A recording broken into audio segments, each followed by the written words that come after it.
സാരിൻ കാലുമാറി വന്നവനാണ്. ഉറങ്ങാൻ പോയപ്പോൾ കോൺഗ്രസ്സുകാരനായിട്ട് പോയി, രാവിലെ ഉണർന്നപ്പോൾ കമ്മ്യൂണിസ്റ്റുകാരനായതാണ്. ഇത് ശരിക്കും പറഞ്ഞൊരു മരപ്പൊട്ടൻ. വാ തുറന്നാൽ വിട്ടിത്വം മാത്രം പറയാം. സരിനൊരു കുഴപ്പമില്ല, കമ്മ്യൂണിസമാണ് വലുത്. കുറച്ച് നേതാക്കന്മാർ, അത് ഈ റഹീമിനെ പോലുള്ള പൊട്ടന്മാരും ആർഷവും. പാലക്കാട്ടെ 3 പാർട്ടികളുടെയും സ്ഥാനാർത്ഥികളിൽ വലിയ അങ്കലാപ്പുകൾ ഉണ്ടായിരുന്നു. ആദ്യം കോൺഗ്രസിലേക്ക് വരുമ്പോൾ കോൺഗ്രസിന്റെ രാഹുൽ മാങ്കൂട്ടത്തിനെ സ്ഥാനാർത്ഥിയാക്കുന്നതിനെ ചൊല്ലി കോൺഗ്രസിനുള്ളിൽ DCC പ്രസിഡന്റ് A തങ്കപ്പൻ അടക്കമുള്ള ആളുകൾ ആദ്യഘട്ടത്തിൽ വലിയ വിയോജിപ്പ് അറിയിക്കുന്നു. പാലക്കാട്ടുകാരനല്ലാത്ത പത്തനംതിട്ടക്കാരനായ രാഹുൽ മാങ്കൂട്ടത്തിനെ എന്തുകൊണ്ട് പാലക്കാട്ടെ സ്ഥാനാർത്ഥിയാക്കുന്നു എന്ന ചോദ്യമായിരുന്നു. കത്ത് വിവാദമുണ്ടാകുന്നു. മുരളീധരൻ സ്ഥാനാർത്ഥിയാകണമെന്ന ആവശ്യമുയരുന്നു. അങ്ങനെ കോൺഗ്രസിൽ ചില ഉൾപാർട്ടി പ്രശ്നങ്ങൾ ഉരുത്തിരിഞ്ഞു വരുന്നു. ഇനി ഇടതുപക്ഷത്തിലേക്ക് വരുമ്പോൾ ഡോക്ടർ സരിൻ എന്ന കോൺഗ്രസ്സുകാരൻ ഇടതുപക്ഷക്കാരനായ സ്ഥാനാർത്ഥിയാക്കി സ്വീകരിക്കുന്ന നിലപാടിനോട് ഇടതുപക്ഷ സഹയാത്രികർക്ക് വോട്ടർമാർക്ക് എതിർപ്പുണ്ടാകുന്നു. പലരും ആ വിയോജിപ്പ് പ്രകടിപ്പിക്കുന്നു. ചിലർ ഉള്ളിൽ സഹിച്ചുകൊണ്ട് പ്രവർത്തിക്കുന്നു എന്ന തരത്തിലേക്കുള്ള വാർത്തകളൊക്കെ പുറത്തു വരുന്നു. ഇനി NDAയിലേക്ക് വരുമ്പോൾ NDAയിൽ ശോഭാ സുരേന്ദ്രന്റെ ഫ്ലെക്സ് വയ്ക്കുന്നു, ഫ്ലെക്സ് കത്തിക്കുന്നു. ശോഭാ സുരേന്ദ്രന് പകരം C കൃഷ്ണകുമാർ സ്ഥാനാർത്ഥിയാകുന്നു. കേന്ദ്രം ഇടപെടുന്നു. അങ്ങനെ ചർച്ചകളും പ്രശ്നങ്ങളും കോലാഹലങ്ങളും ഉൾപാർട്ടി പ്രശ്നങ്ങളും പടലപ്പിണക്കങ്ങളും ഒക്കെ 3 പാർട്ടികളിലും സജീവമായി ഉണ്ടായിരുന്നു. എന്നിരുന്നാലും സജീവമായ ഒരു പ്രശ്നം സ്ഥാനാർത്ഥിത്വത്തിൽ പ്രകടമായി നിന്നത് ഇടതുപക്ഷത്തിന്റെ സ്ഥാനാർത്ഥിയുടെ കാര്യത്തിലായിരുന്നു.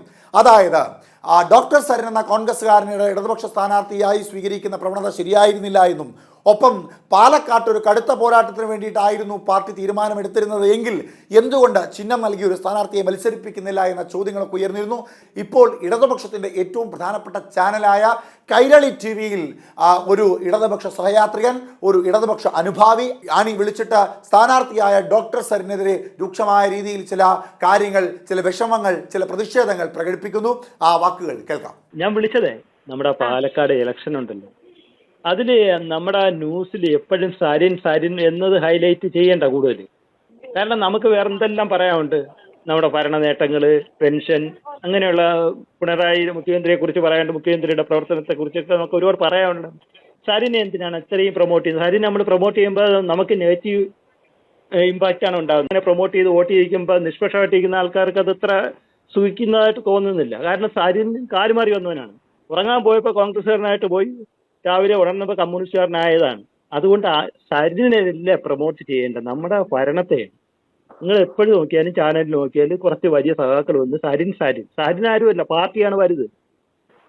കമ്മ്യൂണിസ്റ്റ് പാർട്ടിയല്ലേ, കമ്മ്യൂണിസ്റ്റ് പാർട്ടിക്ക് പിന്നിലല്ലേ ജനങ്ങൾ അണിനിരക്കുന്നത്, അല്ല സരിന് പിന്നിലാണ്. സരിൻ വരുന്നതിന് മുമ്പേ കമ്മ്യൂണിസ്റ്റ് പാർട്ടി ഇല്ലായിരുന്നു. നമ്മളൊക്കെ കമ്മ്യൂണിസ്റ്റ് ആയ എങ്ങനെയാണ്? ഈ സരിൻ വന്നിട്ടാണ്.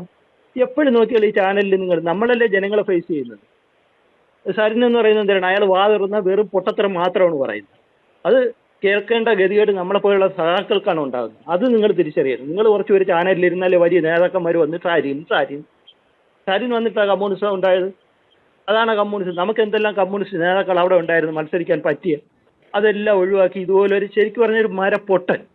വാ തുറന്നാൽ വിട്ടിത്വം മാത്രം പറയാം. ആ വിട്ടിത്വത്തിനെ കവർ ചെയ്യാൻ വേണ്ടിയാണ് നമ്മുടെ നേതാക്കന്മാർ പിന്നെ പിറകെ കിടന്ന് പാടുപെടുന്നത്. അതാണ് ഈ സരിനെ പിന്നെ ഉടനെ കമ്പയർ ചെയ്യുന്ന സന്ദീപ് വാര്യർ പോയത്. അതുമായിട്ട് അങ്ങനെയാണ് കമ്പയർ ചെയ്യുന്നത്. സന്ദീപ് വാര്യർ 1 വർഷമായിട്ട് ആ പാർട്ടിയിൽ മൗനമായിട്ട് ഇരുന്നിട്ടാണ് പോയത്. അതുപോലെയാണ് സരിൻ.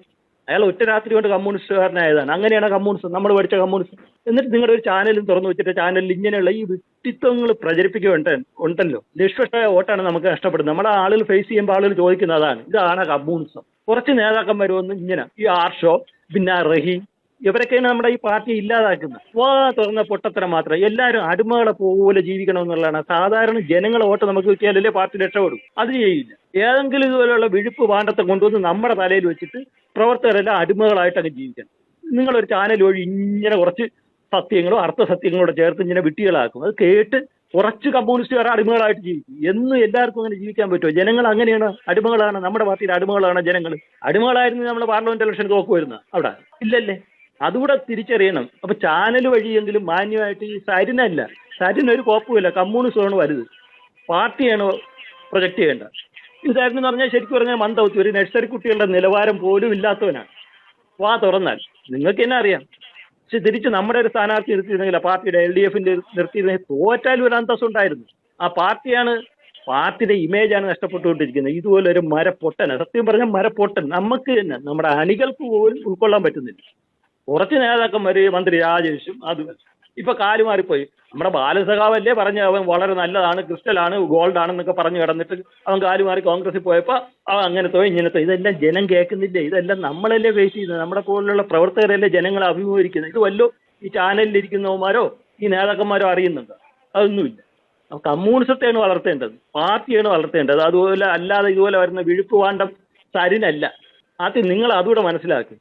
നമ്മുടെ ചാനൽ ചെയ്യുന്ന പരിപാടി ഇതുമാണ്, പണിയാണ്. നമ്മുടെ പാർട്ടിക്ക് പണി ആരെയാണ് നിങ്ങളൊക്കെ ചെയ്യുന്നത്? നിങ്ങൾ നോക്കി ഏതെങ്കിലും ചാനൽ, ന്യൂസ് ചാനലിൽ നമ്മുടെ പാർട്ടിക്ക് വേണ്ടി വാദിക്കാൻ ആരായി പോകുന്ന കുറച്ച് കൂലിത്തൊഴിലാളികൾ, ഒരു ലൂക്കോസ് ഒരു റെജി ലൂക്കോസ്, ഒരു പ്രിജി, നമ്മുടെ പാർട്ടിയുടെ നേതാക്കന്മാർക്ക് പോലും പോകാൻ പറ്റുന്നില്ല. കാരണം ഫേസ് ചെയ്യാൻ പറ്റുന്നില്ല. അങ്ങനെയുള്ളതാണ്. തിരിച്ച് മറ്റേ ഭാഗം നോക്കിയാണ് കോൺഗ്രസിന് നല്ല ചെറുപ്പക്കാർ വന്നിരുന്ന് കട്ടയ്ക്ക് നമ്മളെ തേച്ചങ്ങ് ഒട്ടിക്കുകയാണ്. അത്രയും ഗതികേട് കൊണ്ട് പറയുന്നതാണ്. നമ്മളെ പോലുള്ള സാധാരണ പ്രവർത്തകര വികാരമാണ് ഈ പറയുന്നത്. അതുകൊണ്ട് ദേവി ഇത് നിങ്ങൾ ചാനലിനായിട്ട് കാണിക്കുന്നുണ്ട്. സാരിനാണ് ഇവിടെ കമ്മ്യൂണിസം കൊണ്ടുവന്ന കേരളത്തിൽ. അത് മനസ്സിലാക്കണം. നമ്മുടെ ഭരണത്തിന്റെ നേട്ടങ്ങളാണ് നിങ്ങൾ പറയേണ്ടത്. ഒരു ചാനലും തുറന്നു വെച്ചിട്ട് ഇങ്ങനെ സാരിൻ ശരിക്കും പറഞ്ഞൊരു മരപ്പട്ടന് വേണ്ടി കമ്മ്യൂണിസ്റ്റ് പാർട്ടി ആ ഒരു ഗതികേടിലെത്തി. ഓക്കെ, ഇത് ആരെങ്കിലും പറഞ്ഞില്ലെങ്കിൽ ഉണ്ടല്ലോ, നമ്മുടെ മനസ്സിലുള്ള വികാരം തന്നെ. ഇതുപോലെ പറയുന്ന ഒരുപാട് പേരുണ്ട്. അത് ഇലക്ഷൻ കഴിയുമ്പോൾ അറിയാം. ഈ സരിന് വേണ്ടി ഇങ്ങനെ ഊതിപ്പെരുക്കി നടന്ന് സാധനം കമ്മ്യൂണിസമാണ് പാലക്കാട്ട് ഇല്ലാതായത്. കുറച്ച് നേതാക്കന്മാർ, അത് ഈ റഹീമിനെ പോലുള്ള പൊട്ടന്മാരും ആർഷവും അവനെയൊക്കെ പിടിച്ചങ്ങ് AKG സെന്ററിൽ തിരുവനന്തപുരത്ത് കൊണ്ടിട്ട് വന്ന് പാർട്ടിയെ ഇല്ലാതാക്കാൻ വേണ്ടി.